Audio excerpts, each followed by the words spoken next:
Bane mbaniriza akadde kano mwasibye mutya muli mutya mwenna mwenna abafollowinga Fali TV n'embebazi ne bagamba nti kyemwakola kyamaanyi okubanga mwasubscribinga ate ne munyiga kale kitalo ekyamwana muliza amanyikiddwa nga MC Gavin ono yafumitiddwa ebiso lunaku olw'eggulu omuwala gwe balumiza okuba nti yabadde girlfriend we abasinga gwe bagamba nti yabadde nekolera jange bano be bagula obuguzi gambe omugambo gutambulizibwa ku social media. Poliisi amazidde okubanga ekwata omuwala ono yamutunze akaso yaguze akaso ng'amunyumiza okuba nti nno mwezi wabula information elinkinse mabegakaawo eraga nti omuwala ono yabadde kadaama bano bankuba kyeyo era nti nabadde akolera nga Saudi Arabia wabula ng'aweerezanga Gavin ensimbi ze nti bakole ki nti abeeka ka business kakola beekulaakulanye nti baludde nga bali mukwano musimanya nga yamukwanira ku social media okwo information yakalinkinga akati omwana nga kanya kuweereza nsimbi aweereza ensimbi Gavin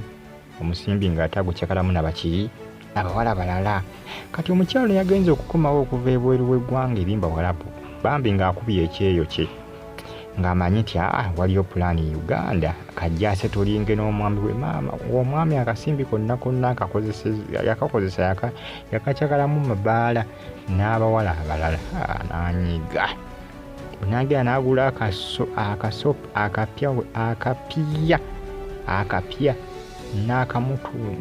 bwe yamutunze ebisu byabadde bibiri gavumenti yazzeemu n'afiirawo kibi nnyo.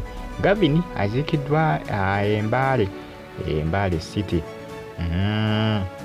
bamuziise Embaale adde mwana w'Embaale MC Gavin kitalo nnyo bambi kitalo nnyo nyini ddala ku side yo poliisi omuwala yamukutte dda naye nga omuwala ye bw'ati bwakozibwa tebagambye era omuwala ono agambye ye teyejjusa kyokuba nti yatunze Gavin ekiso n'amutta yagamba teyejjusa kubanga obusungu yabadde na bungi yakikoze naye okumwesasuza olw'ensonga nti baali bateesa naye ate Gavin akola ki Gavin ensonga n'azitwala bulala bakadama bangi nnyo abali mu bweru w'eggwanga Walabu naye ng'ensimbi ate bazikola baziweereza abantu bali eno simanyi lwaki bakadama beesiga nnyo abantu abali eno simanyi lwaki tebeeterekera kasimbi kaabwe tereka akasimbiko okomewo okakole ki okadrawing okajje okole ebyokola naye bano abantu mujja kubaweereza ensimbi zammwe nga mukanya kukolerera bwereere mbabuulidde ensimbi si nnyangu esente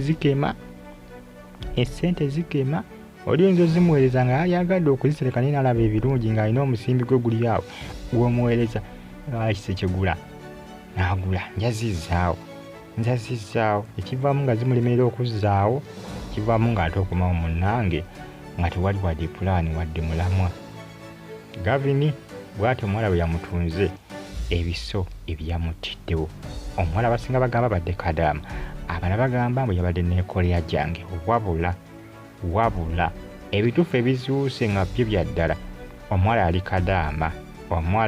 kadaama yali nkuba kyeyo era ekyamubiddeko kuba nga amutunga ebiso nsimbi ze n'ennaku gye yabadde awulira n'okuba nga yakomyewo ng'akuba pulaani ku nsimbi zabadde ng'amuweereza amanyi nti yakola dda business kubanga Gavin abadde ng'atera omuweereza zi voice note ku WhatsApp naye nga ndowooza bintu bina nga byamugamba byakifwere n'ebifaananyi byamuweereza ebya business ndowooza banga bijja ku online n'abidownloadinga n'amusindikira n'agamba nti business yakolebwa dda tutya ng'abijja ndowooza ku online.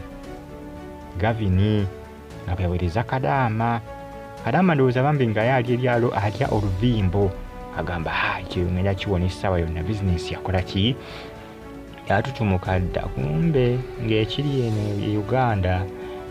Uganda kikambwe nkoko baana nga teri bambi pulaani wadde yagambye kati Gavin walyazaamaanya naye kankutunga ekiso ensimbi nazikuweerezanga wadde nga muzikyakalamu mabaala jjukira Gavin abadde MC mabandooza ng'abeera ye n'agulira ebyana omwenge eza ku musimbi gwa kadaama kuba n'okumutunga ekiso ekyo ndowooza amulinze adda n'omwana gwe yadde ageze okuba nga amiitinga katuuza yamulinze n'abanga avaayo okumusiibula yazze amukubirira lwavuddeyo ng'avuddeyo ewooli okumusiibula alyoka addewo ono ekiso swi mu mugongo yamutunze ebiso bibiri ng'amuva mu mugongo.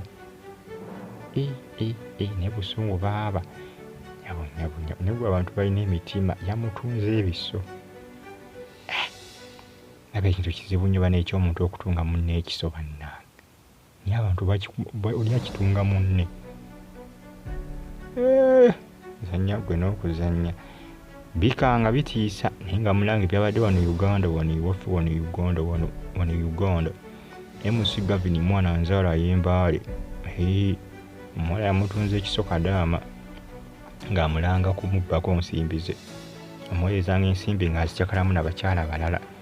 Omuwala yagambye Gavin, kambe kutunga ebiso munnange omule mirembe bonna. Nze nfiirwe ensimbi naawe ofiirwe obulamu bwo. Buli omu tubeere ku mwenkanonkano. Lwakuba mama kye yamukoze Gavin ate kyo kizibu nnyo kubanga yamukkiriza ekaganga si wakudda. Naye ate Kadaama nekuba ne Kadaama naye gyali simanyi oba anaavaayo kati mukomera. Anti musango gwawutemu. Kadaama y'omusango teyagwegaanye yagukkiriza. Mweraba kitalo